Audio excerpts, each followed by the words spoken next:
Changing the way a clip looks, whether it be in regards to its general color structure or superimposing new elements altogether, is often a desirable and essential aspect of video editing. Let's take a look at how to do that in Final Cut Pro 10. All right, I'm going to go into 9.4, my video effects sequence. And let's go ahead and open up the effects browser. That is right here.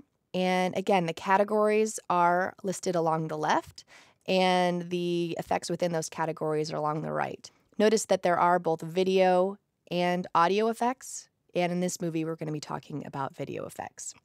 So I'm going to just click on one of my clips, and if I come back over to the effects browser and hover over one of the effects, you can see in the viewer how it will look once the effect is applied to the specific clip.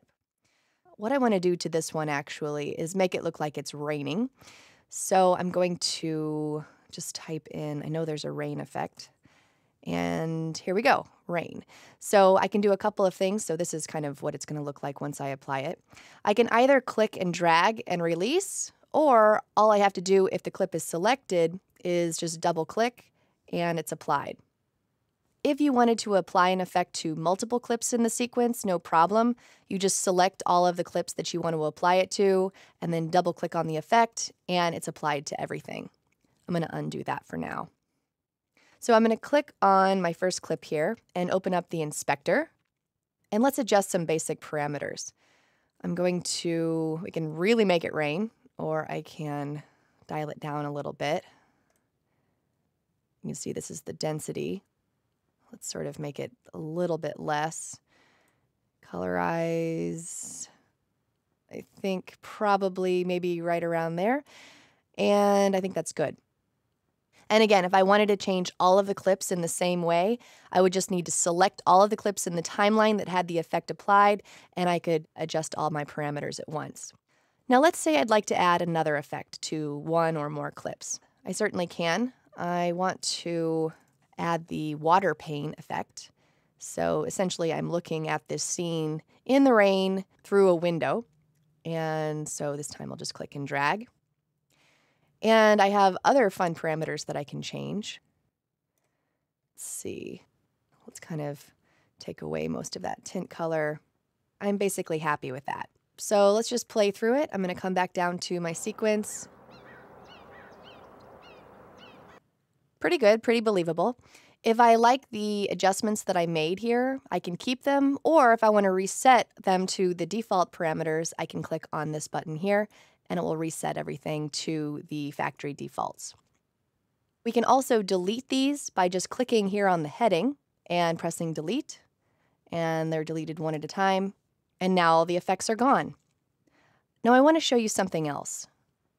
Just for fun, let's go ahead to this clip right here, and I'm going to apply aged paper. And maybe I'll adjust some of the parameters here. A little antiquated look to this. And now let's add a tint. Just drag that on. So I'll come in and change this just a little bit, maybe orangish. So let's say that this is the look that I'm after for this clip. Now here's the thing. These two effects are producing this specific look. But the effects are processed from top to bottom. So the paper is coming in first and then the tint. What happens if I switch the order that they're processed? Well, to change this order, you just drag the effect up and down like so. So if I release here, now you can see it looks different. The tint is applied first, and then the aged paper is on top of that. So I've changed the processing order. That's why things look different. I can change it back by simply dragging, and there we go.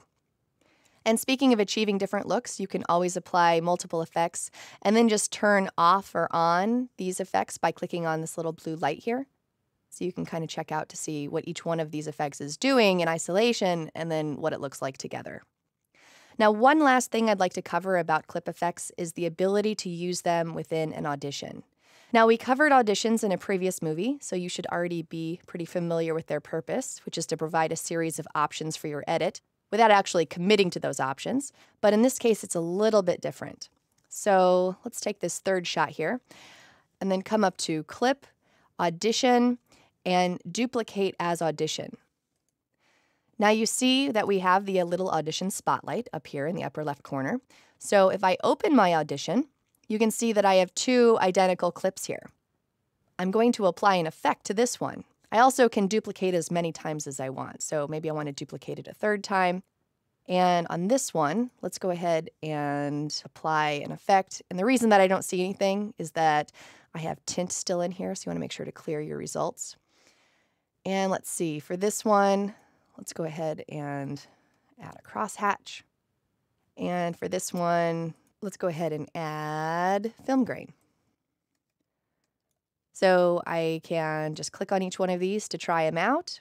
You can notice that it's live switching here in the timeline. You can also use your left and right arrow keys to switch back and forth between them so that you can find the right style. And again, you're not committing to it. As soon as you press done and you say, what did I do? I don't want to do that. Just open up the audition again and say, actually, I want this one, and you're ready to go.